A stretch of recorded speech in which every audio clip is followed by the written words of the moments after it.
Buenos días, compañeros y tutor. Mi nombre es Nicolás Alejandro Parra Ortigosa y voy a exponerles sobre resonancia magnética del cerebro. Bueno, primero vamos a empezar con las ventajas. Aquí tenemos las ventajas, porque la primera es que permite ver con gran claridad alteraciones o tumores cerebrales. La segunda es que no existe el riesgo de exposición a la radiación como en tomografía. La tercera es que ayuda a mostrar anomalías que serían muy difíciles de ver en otros exámenes. Y por último tenemos que es un procedimiento indoloro y de rápida adquisición. Las desventajas, pues, es que el campo magnético ilustrado puede afectar dispositivos implantados en el paciente. Segundo, tenemos que es un latido cardíaco muy regular, pues puede afectar en la calidad de la imagen. Y por último, tenemos que pues, los dispositivos implantados también pues pueden presentar fallas o pueden afectar en la resolución de la imagen. Aquí, pues tenemos la preparación del paciente para una resonancia magnética de cerebro. Entonces, pues primero tenemos tiene que tener un consentimiento informado por escrito pues para poder ingresar al resonador. El segundo pues un consentimiento informado por escrito para la autorización del- de la, de la inyección de medio de contraste, ya que pues esa puede ser alérgico a esta. Eh, Tercero, tenemos retirar todos los objetos metálicos del paciente, ya que pues esto primero puede dañar los equipos de resonancia magnética y segundo puede herir al paciente. Y por último tenemos que verificar la tasa de filtración glomerular. Aquí seguimos con las contradicciones. Pues algunas de estas son las principales contradicciones, que pues algunos implantes cocleares de oído, algunos tipos de clics que se utilizan para aneurismas cerebrales y algunos de los marcapasos cardíacos más antiguos, ya que pues esos son de un material ferroso, el cual puede pues presentar fallas y puede calentarse. Y pues cuerpos extraños en los ojos, ya que pues también estos cuerpos extraños se pueden calentar y pueden afectar en la vista del paciente. La seguridad del paciente y el equipo de RM. Bueno, el paciente pues primero firmar el consentimiento informado, verificar la orden médica, ver si pues, el paciente si verdaderamente pues tiene el examen. Como tercero tenemos si está en gestación, verificar el trimestre de gestación en el que se está, ya que pues se dice que si está en el primer trimestre eso puede afectar al feto, pero pues todavía no está 100% comprobado. Eh, Como tercero tenemos verificar que no se tenga implantes que se puedan ver afectados, como anteriormente decía, puede ser algunos marcapasos antiguos.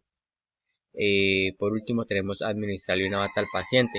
Ya, esto es como para que entre completamente, que estemos seguros de que no tenga ningún elemento que pueda ser atraído por los imanes.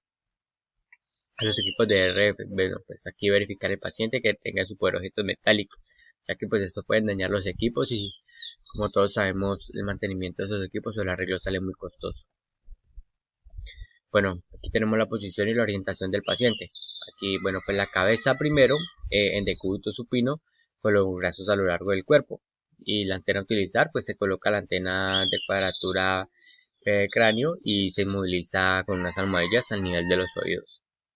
Aquí tenemos los localizadores en los tres planos. Aquí tenemos el localizador en plano axial, de esta manera, el localizador en plano coronal y el localizador en plano sagital. La aplicación para cada protocolo pues en plano axial está en dirección condocranial, paralelo a la línea bicomisural, y dicha línea es tangente a las márgenes inferiores de la rodilla y el esplenio del cuerpo calloso. En el plano coronal tenemos dirección antero-posterior paralelo al tronco del encéfalo, referencia a corte medio sagital. Y en plano sagital tenemos dirección derecha-izquierda paralelo a la línea mesencefálica y ortogonal a los localizadores axial y coronal. Bueno, pues la secuencia a utilizar se utiliza secuencia T2 en plano axial, T1 en plano axial también, T1 en plano sagital, T2 en plano coronal, T2 flare en axial y W en axial. Para con medio de contraste, pues T1 con gadolinio en axial, T1 con gadolinio coronal y T1 con gadolinio sagital. Aquí pues tenemos estas 6 imágenes, las cuales pues las A hace referencia a un corte sagital potenciado en T1, perdón. La B hace un corte axial con secuencia fly. La C es corte axial, un corte axial con, perdón, un corte axial. Y pues aquí tenemos otros pequeños ejemplos. Muchas gracias y pues esto fue todo. Buenos días, mi nombre es Nicolás Alejandro Parra y voy a exponerles sobre colangiografía por resonancia magnética. Empecemos. Primero tenemos las ventajas y las ventajas.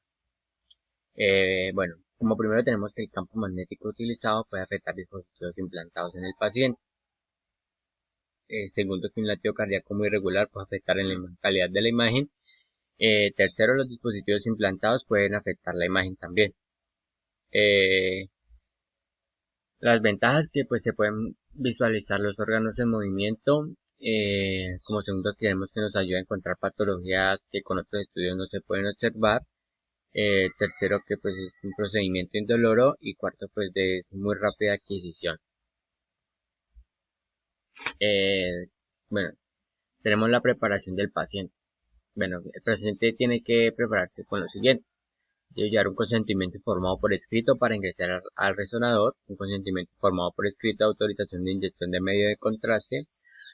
Como tercero, pues tiene que retirarse todos los objetos metálicos del paciente, y como cuarto, verificar la tasa de filtración glomerular, que tiene que ser menor de 30. Las contradicciones, bueno, aquí tenemos que algunos implantes cocleares de oído, estos pueden afectar algunos tipos de CLIS que se utilizan para aneurismas cerebrales. Hay algunos de los marcapasos cardíacos más antiguos y cuerpos extraños en los ojos. Bueno, estas son las contradicciones que se tienen para el paciente para hacerle una resonancia magnética, ya que todos los que nombramos anteriormente pueden tanto afectar la imagen como también pueden afectar el paciente, ya que pues si tiene un cuerpo extraño en los ojos puede que le afecte la vista. El marcapasos cardíacos de material ferroso también puede pues que se caliente, se puede afectar, puede dejar de funcionar, pues tenemos una complicación del paciente. Y los implantes y eso pues también se puede calentar y pues puede herir al paciente. Seguridad del paciente y los equipos de resonancia magnética. Bueno, la seguridad del paciente es la siguiente. Siempre tiene que firmar un consentimiento informado. Verificar la orden de examen y la justificación. Como tercero tenemos pues si está en gestación, pues verificar el trimestre, ya que se dice que pues en el primer trimestre puede afectar el feto, pero pues no está 100% comprobado. Como cuarta tenemos que pues verificar que no se tengan implantes que se puedan ver afectados dentro del equipo de resonancia. Y como último tenemos administrar una bata al paciente. Para los equipos de resonancia magnética es muy importante verificar que el paciente no tenga en su poder objetos metálicos, ya que pueden dañar los equipos, pues porque es muy costoso el mantenimiento y pues también un arreglo saldría demasiado costoso. Al igual pues también esto es muy importante, ya que también puede ir el paciente ya. La posición del paciente, pues la cabeza primero está en decúbito supino y la antena utilizar es una antena de superficie. Aquí tenemos los localizadores, pues aquí están el localizador en plano axial, el localizador en plano coronal, el localizador en plano radial y el localizador en plano coronal en 3D. Aquí pues la pantalla del computador no me deja ver las imágenes completas. Planeación de todos los protocolos. Bueno, pues en plano axial se plantea desde el eje coronal y sagital, dirección caudocraneal, desde las bases pulmonares hasta la cresta ilíaca. Se utiliza el gatillo respiratorio o expiración sostenida. En plano coronal tenemos que pues se plantea a partir del eje axial y sagital, desde la pared anterior abdominal hasta la pared posterior del abdomen, y se utiliza gatillo. Bueno, la secuencia 3D en T2 se realiza con un navegador o gating respiratorio para luego realizar reconstrucción postproceso. Aquí pues vemos las secuencias. Está el ACES coronal, el ASTEN axial, el estiren coronal, el estiren axial el T2 en coronal y el 3 de T2 también se hace en coronal. Y pues esto fue todo y muchas gracias. Buenas tardes, mi nombre es Ronald Alexis Orjuela Gómez, soy estudiante de la Universidad Nacional Abierta de Distancia UNAD, matriculado en el programa Tecnología en Radiología e Imágenes Diagnósticas. Y hoy vengo a hablarles sobre protocolos de órbita en resonancia magnética. Las indicaciones clínicas son pérdida visual, sospecha de presencia de tumores, lesiones vasculares de la órbita, neuritis del nervio óptico y orbitopatía tiroidea. La preparación del paciente, como toda resonancia, debe ingresar con un consentimiento informado que autorice ingresar al resonador, con un consentimiento informado donde se autoriza la administración de medio de contraste en caso de que el examen requiera el medio de contraste, retirar todo lo que son objetos metálicos y verificar la tasa de filtración glomerular en caso de que el paciente se vaya a realizar un examen con contraste. Seguridad del paciente, no debe tener objetos metálicos. Si es mujer, no debe ingresar maquillada. Si está maquillada, debe hacerse retirar el maquillaje. Si está en estado de embarazo, no puede ingresar en el primer trimestre del embarazo. No se debe evidenciar presencia de ningún cuerpo extraño a la vista. Ya hablando sobre el posicionamiento del paciente, siempre debe ir con la cabeza hacia adentro del resonador, en una posición de cúbito supino, con los brazos a lo largo del cuerpo. Se le podrá colocar una almohadilla en la parte de las rodillas para que esté más cómodo. Y es importante que la cabeza esté bien colocada sobre el interior de la antena. Se utiliza una antena para órbita y en conjunto con la antena para cráneo. El lineaje del paciente o línea de centraje es una línea órbito-meteal, es decir, la línea que va desde la órbita hasta el meato acústico externo, y se inicia el examen después de ya tener la ubicación del paciente y de que el paciente esté cómodo. Podemos comenzar el examen a realizar. Se comienza con una secuencia rápida, como lo es un ecogradiente, en la cual vamos a obtener 9 imágenes, 3 axiales, 3 coronales y 3 sagitales. Esto nos va a permitir luego ubicarnos con el FOB para iniciar la secuencia más adelante. Bueno, comenzando ya con los 3 planos localizados, iniciamos con los cortes coronales. No es necesario conocer ninguna referencia anatómica, siempre se debe ir en dirección de los nervios ópticos, en los límites anatómicos necesarios para poder realizar los cortes que sean suficientes. ¿Cuáles son los límites? El quisma óptico como límite posterior y el final del globo ocular como límite posterior. Para ya la imagen sagital, tenemos en imágenes coronales que después de ya obtener la imagen coronal se debe realizar los cortes axiales. En ese caso sí es necesario tener una región anatómica concreta, en este caso el nervio óptico.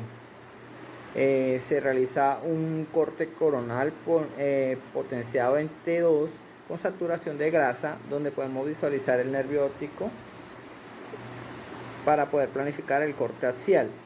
Es importante que cada vez que pase, sea al mismo tiempo, pase por ambos nervios, para poder llevar el recorrido desde el globo ocular hasta el quisma óptico.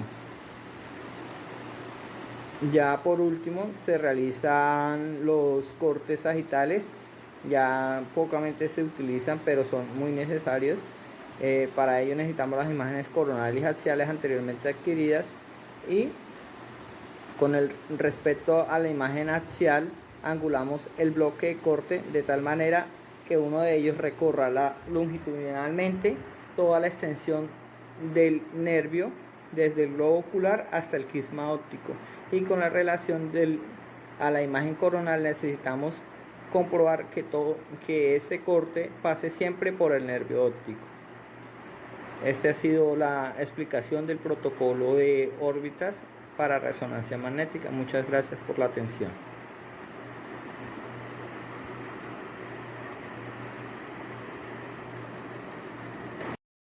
Buen día, mi nombre es James Salazar Viña. Vengo a explicar sobre protocolos en resonancia magnética de cerebro por esclerosis múltiple y de abdomen de rutina.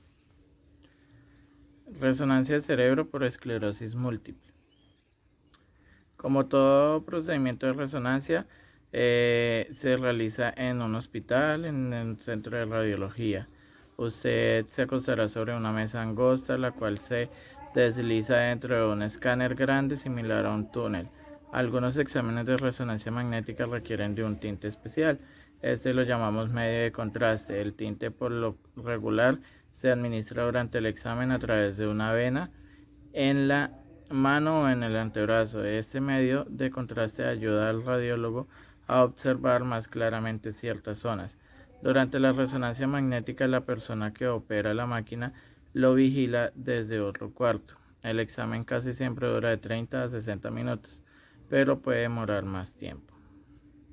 Las ventajas: examinar la anatomía funcional del cerebro, determinar exactamente la parte del cerebro que está controlando funciones esenciales como el pensamiento, el habla, el movimiento y las sensaciones, proceso que se denomina mapeo cerebral.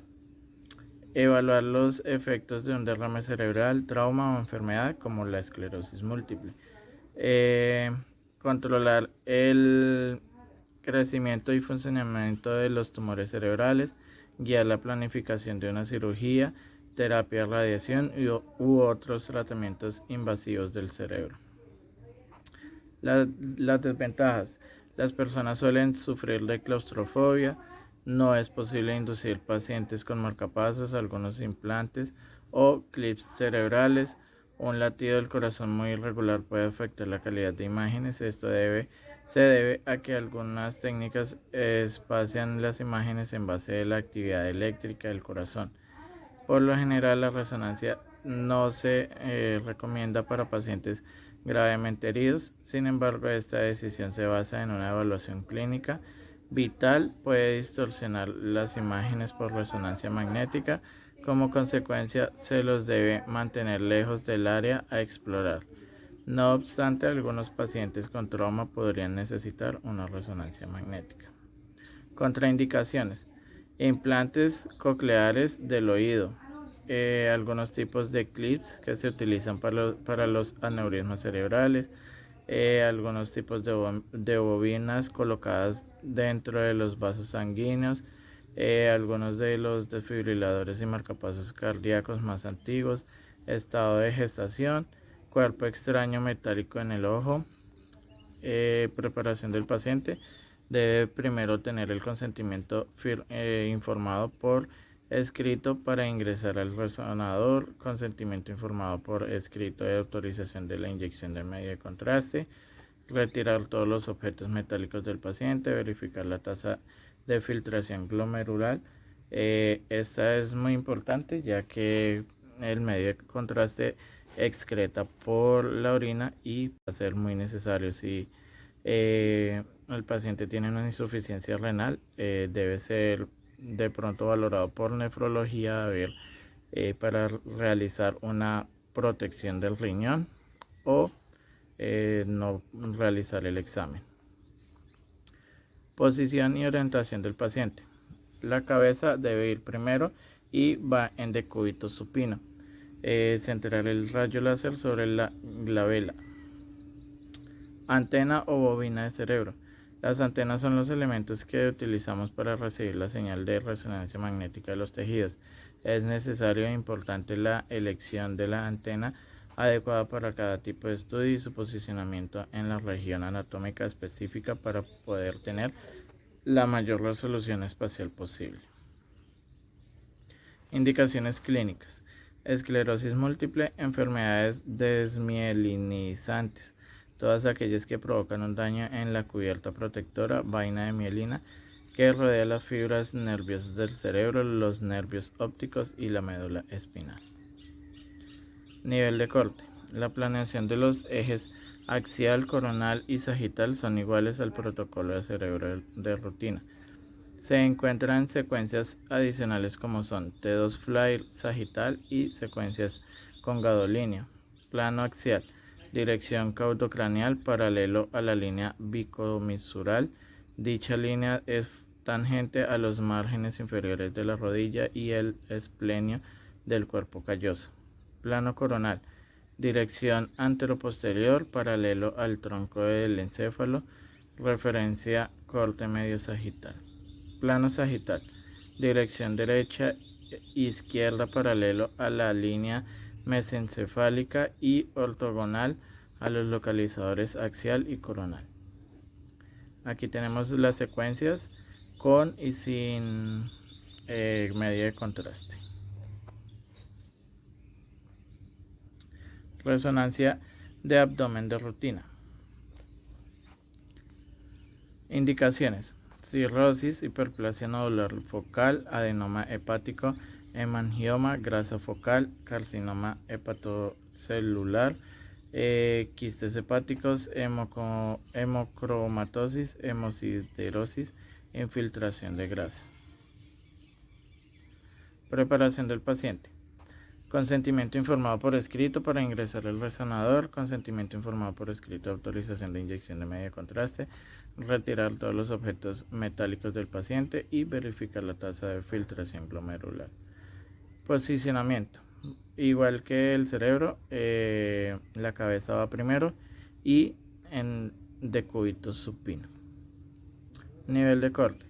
La planeación en los ejes axial y coronal se deben realizar con un FOB que cubra en su totalidad la cavidad abdominal.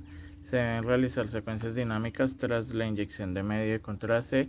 Es recomendable realizar una fase precontraste y luego de 3 a 5 fases con contraste. Fase arterial, portal, equilibrio y fase tardía. Plano axial se planea desde el eje coronal y sagital, dirección cráneo-caudal. Desde las bases pulmonares hasta las crestas ilíacas se utiliza gating respiratorio o en expiración sostenida. Plano coronal. Se planea a partir del eje axial y sagital desde la pared anterior abdominal hasta la pared posterior del abdomen se utiliza gating respiratorio o expiración sostenida. Aquí tenemos unas secuencias con y sin medio de contraste. Recordemos que el medio de contraste más utilizado y más recomendado es en resonancia es el gadolinio. Las ventajas: alta tasa de reproducibilidad para cuantificación de variables como volumen, masa, área, entre otras, cuantificación precisa de patrones de flujo complejos sin suposiciones geométricas. Permite la caracterización del tejido y el entendimiento de procesos patopsicológicos. Provee un amplio campo de visión sin estar limitado a ventajas ecocardiográficas o interfaces de pulmón. Alta resolución espacial con excelente resolución temporal, visualización de anatomía cardiovascular tridimensional sin la necesidad de contrastes intravenosos. No se aplica radiación ionizante al paciente. Y las desventajas: que no es portátil y es relativamente menos accesible en comparación a otras modalidades de imagen. Requiere informar al paciente de aplicarle sedantes o ansiolíticos en caso de que sufra claustrofobia. El estudio puede no ser apto para pacientes severamente obesos con una circunferencia de torso mayor de 70 centímetros. Padecimientos como arritmia cardíaca y el movimiento respiratorio puede comprometer la cualidad de la imagen. Prótesis mecánica, stents, implantes o dispositivos cardiovasculares pueden crear artefactos en la imagen. Se evita aplicar el estudio a pacientes embarazadas, además que los pacientes pediátricos menores de 8 años requieren el uso de anestesia. Muchas gracias. Bueno, les voy a hablar sobre la columna vertebral, específicamente, pues sabemos que se divide en 4, pero más que todo les voy a hablar de la cervical y lumbar, o bueno, esas son las que nos piden. Algunas desventajas y ventajas. En las desventajas tenemos que, bueno, con nuestro resonador estamos hablando de un campo magnético, entonces se deben de quitar todos los dispositivos metales que tenga el paciente, pero digamos algunos dispositivos implantados ya como marcapasos, clips, bueno, otros en los cuales nos va a afectar la calidad de la imagen. También cuando digamos el paciente tiene un latido cardíaco muy irregular, también nos afecta. Ventajas, pues primero que todo nosotros no vamos a irradiar al paciente ya que se hace por medio del campo magnético. Entonces no existe este tipo de riesgo. También pues que se van a tener una gran calidad en cuanto a visualización de alteraciones o tumores. Y nos ayuda pues a mostrar todas las anomalías que pues es difícil en otro tipo de exámenes ya que no podemos verla con la misma calidad y que es un procedimiento indoloro y una rápida adquisición. En indicaciones, ¿qué indicaciones debe tener nuestro paciente para poder llegar a hacer este procedimiento? Traumas, procesos infecciosos o inflamatorios, cáncer o tumores, esclerosis múltiple, anomalías congénitas, también cuando estamos hablando de la médula espinal, malformaciones, enfermedades desmielinizantes, entre otros. La seguridad tanto del paciente como de nuestro equipo resonador. Primero, el paciente debe tener firmado su consentimiento informado, se debe verificar la orden del examen y su debida justificación. Si está en proceso de gestación, en este caso, pues mujer, se debe verificar en qué trimestre de embarazo está de gestación y en el primer trimestre no se puede realizar ningún tipo de estos exámenes. Verificar tampoco que tenga implantes que puedan ver afectados y administrarle la bata para poder que él pueda cambiar e ingresar a nuestro resonador con la bata. En cuanto al equipo, como yo ya les comenté, el paciente no debe tener, debemos de estar muy seguros que el paciente no debe tener ningún objeto metálico, ya que el imán lo va a jalar y vamos a dañar nuestro resonador.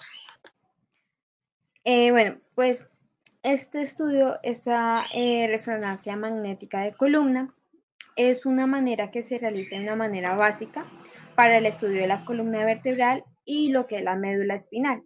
Y se basa en la obtención pues, de imágenes con secuencias potenciadas en T1, TSE, secuencias potenciadas en T2, TSE y ocasionalmente pues lo que es STIR. Este tipo de examen tiene unas secuencias especiales, las cuales no son, digamos, no son exámenes que se realizan, digamos, de rutina. Entonces, más que todo es para valorar, digamos, los aplastamientos vertebrales y la mayoría se producen en pacientes con disminución de la masa ósea, o sea, ya pacientes que tengan edades avanzadas, como lo que es la osteoporosis. Y también, pues, lo que es habitual, la presencia de afectaciones tumorales metastásicas, como ya les había comentado. En ambos procesos, la vértebra es hipointensa en secuencias potenciadas en T1 e hiperintensa en lo que son las potenciadas en T2. Así que estas secuencias convencionales no permiten saber si debe a edema o a una infiltración tumoral. Con las secuencias en difusión, la vértebra edematosa presentará pues una difusión facilitada porque no tiene componente celular, mientras que las vértebras con afectación tumoral, pues ellas sí presentan la restricción a la difusión. La trayectoria, la tractografía, perdón, y las secuencias muy potenciadas en T2, por ejemplo, lo que es el efecto mielográfico que le habíamos dicho en lo que son las indicaciones, son utilizadas para ver al grado de integridad del cordón medular y las lesiones intradurales respectivamente, dados los procesos patológicos en los que son útiles estas secuencias. Se usan mucho menos frecuente, pues hoy en día en la práctica clínica. Bueno, ya vamos a pasar lo que es la colocación del paciente y la selección de la antena. En los estudios de columna vertebral se coloca el paciente en decúbito supino, se selecciona la antena pues según el segmento que vayamos nosotros a estudiar de la columna vertebral. Acordémonos que pues es cervical, dorsal o lumbar o sacro, pero en esta vamos a hablar de cervical y lumbar. Existen diferentes tipos de antena según la anatomía pues, que vamos a estudiar y las diferentes casas comerciales, obviamente. En general, los estudios de columna cervical se hacen con antenas de cuello, ya que pues esa nos facilita el estudio de la parte vertebral, y los de la columna dorsal y lumbar con antenas multielementos acopladas en fase. En los protocolos de exploración consiste en la realización de cortes sagitales potenciados en T1, TSI, TSE y lo que es T2, TSE. Cortes axiales potenciados en T2 si el segmento que estamos estudiando es el cervicodorsal, y potenciados en T1 y T2 si es lumbar. La afección, pues, la patología o la afección más frecuente en la columna vertebral es la espondilosis o enfermedad discovertebral, que afecta preferentemente al segmento C4, C7 a nivel cervical, y en la parte lumbar a la sacro, de la lumbar 3 al sacro 1 a nivel lumbar. Entonces, pues por estos motivos, los cortes axiales se realizan comúnmente en estas localizaciones. Cuando existe un antecedente traumático, se debe añadir secuencias STIR que suprimen la grasa y permiten ver bien el edema e inflamación que se puede producir en las partes blandas ligamentarias. Los estudios en pacientes con antecedentes de cirugía de columna o con sospecha de tumor se deben complementar con estudios potenciados en T1 tras administrar pues, nuestro medio de contraste. Acá tenemos nuestros localizadores. Estamos hablando de la parte cervical, que es la que es más superior a la parte lumbar, es la que encontramos más que todo en la parte del cuello, y estamos viendo en la parte del plano axial. Entonces, estos son los localizadores que nosotros vamos a observar en nuestros planos axiales.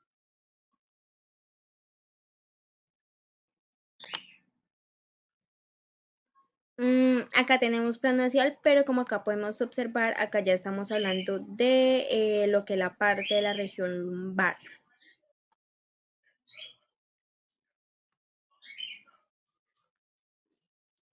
Acá los localizadores en plano sagital de la región cervical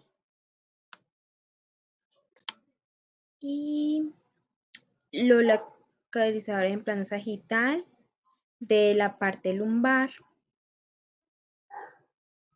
Bueno, en la columna lumbar, la planeación en los ejes axial y sagital se debe realizar con un FOV, un campo de visión que cubra en su totalidad la columna. Como podemos observar, acá estamos abarcando totalmente la parte lumbar o la parte cervical. No debemos cortar ninguna parte porque pues esto no nos serviría.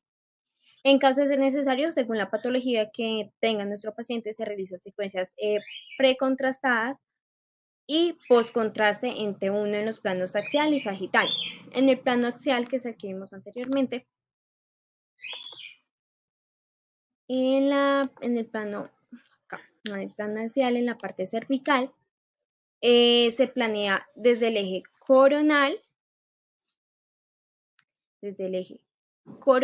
y sagital, que estamos hablando de estos dos, de dirección craniocaudal paralelo al espacio intervertebral C3, C4 en el eje sagital desde C2 hasta la T1, y en caso de ser por trauma, pues se debe planear desde la base del cráneo hasta C2, paralelo a la base del cráneo, y luego desde C2 hasta la T1. En plano sagital, se planea desde el eje axial y coronal. En este último plano, pues los cortes deben de ser paralelos al canal medular desde el borde lateral de la apófisis transversa derecha hasta el borde lateral a la apófisis transversa izquierda. En lo que es la columna lumbar, en la parte, la planeación en los ejes axial y sagital se deben realizar con un campo de visión totalmente que cubra la parte lumbar, como pues ya estábamos hablando. Y en caso de ser necesario, según patología, pues se realizan secuencias también precontrastadas o postcontraste en T1 los ponen axial y sagital. En el axial se planea desde el eje coronal y sagital en dirección cráneo-caudal paralelo a cada uno de los espacios intervertebrales. La lumbar 3, al lumbar 4, el lumbar 4, lumbar 5 y lumbar 5 al sacro 1.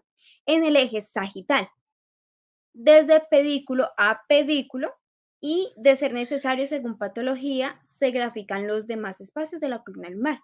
En el plano sagital, acá. En el plano sagital se planea desde el eje axial y coronal. En este último plano los cortes deben ser paralelos al canal medular desde el borde lateral de la apófisis transversa derecha hasta el borde lateral de la apófisis transversa izquierda. Acá tenemos unas imágenes. De la A la C nosotros tenemos lo que es la columna cervical. Entonces, la primera parte, la parte superior que vemos acá en la imagen, A, B, C, no sé si están viendo mi cursor. Entonces, estamos hablando que entre barras la extensión habitual del bloque cervical. Entonces, digamos, en la A estamos hablando del corte sagital. En la A estamos hablando del corte sagital potenciado en T1. En la B, corte sagital potenciado ya en T2. Ya como podemos ver acá, acá podemos observar el líquido blanco, acá observamos el líquido negro. En la C ya estamos viendo un corte axial potenciado en T2 con TEG bidimensional. De la D a la F, lo que es la columna lumbar, D y F, D, E y F. Y en la D observamos lo que es el corte sagital potenciado en T1, TSE. En la E, corte sagital potenciado en T2, también pues con TSE. En la F, lo que es el corte axial potenciado en T1, TSE. Y en la G, un corte axial potenciado en T2. Acá, pues en la columna lumbar se hace 3 bloques de cortes paralelos a los 3 últimos en los espacios discales. Y acá podemos observar, acá en la flechita blanca que observamos, acá podemos ver una hernia discal en la L4 y L5. Muchas gracias. Hola, mi nombre es Estefanía Sánchez. El día de hoy voy a hablarles sobre la resonancia magnética de hombro. Esta resonancia está indicada para contusiones óseas, síndrome de edema medular, trastornos sinoviales, osteonecrosis, rotura de ligamentos, pinzamiento del nervio, neoplasias de huesos, articulaciones o tejido blando, también para infecciones, tumores o dolor. Los riesgos de esta resonancia es que pueden ocasionar un funcionamiento o mal funcionamiento de los implantes médicos. Además, en las lactantes no pueden dar de amamantar a sus hijos por lo mínimo 1 o 2 días después de la administración del medio de contraste. Y también se pueden presentar reacciones adversas al medio de contraste. Los beneficios. Esta es una técnica que no requiere exposición a radiación. Además, permite diagnosticar anormalidades de los músculos y huesos y ayuda a determinar qué lesiones de hombro requieren cirugía. La seguridad del paciente y del equipo. No se pueden ingresar objetos metálicos y no pueden ingresar tampoco mujeres embarazadas en el primer trimestre. Preparación del paciente. El paciente debe ingresar habiendo firmado un consentimiento informado para poder ingresar y para poder administrar el medio de contraste. Se debe verificar que la tasa de filtración glomerular esté normal y se deben retirar todos los objetos metálicos. La posición y orientación del paciente. El paciente debe estar en decúbito supino, ingresando primero la cabeza y el hombro debe ir en la bobina flexible grande. ¿Qué antena se utiliza para este examen? Utilizamos una antena de superficie flexible. Los localizadores están en el plano axial, en plano coronal y en plano sagital. La planeación de cada uno de los protocolos, la planeación en los ejes axial, coronal y sagital se deben planear con un campo de visión lo suficientemente grande para la articulación del hombro. En cuanto al plano axial, se deben graficar a partir de los planos sagital y coronal. De este último plano se grafican los cortes perpendiculares a la articulación glenohumeral. En el plano sagital se grafican desde los puntos coronal y axial. De este último plano se grafican los cortes perpendiculares al músculo supraespinoso. Y en el plano coronal los cortes deben ser paralelos al húmero. Y en cuanto al plano coronal se grafica desde los planos sagital y axial. De este último plano se grafican los cortes paralelos al músculo supraespinoso y en el plano sagital los cortes deben ser paralelos a la cabeza del número. En la técnica del examen encontramos entonces los planos axial, coronal y sagital y el tipo de secuencia. En el tipo de secuencia entonces encontramos las ecogradientes y el spin eco. Encontramos los tiempos eco y los tiempos de repetición en cada uno de los planos y el grosor de corte que es de 3 y el intervalo que es de 0,3 y el FOV o campo de visión que es de 160. A continuación vemos algunas imágenes de resonancia magnética de hombro. Muchas gracias.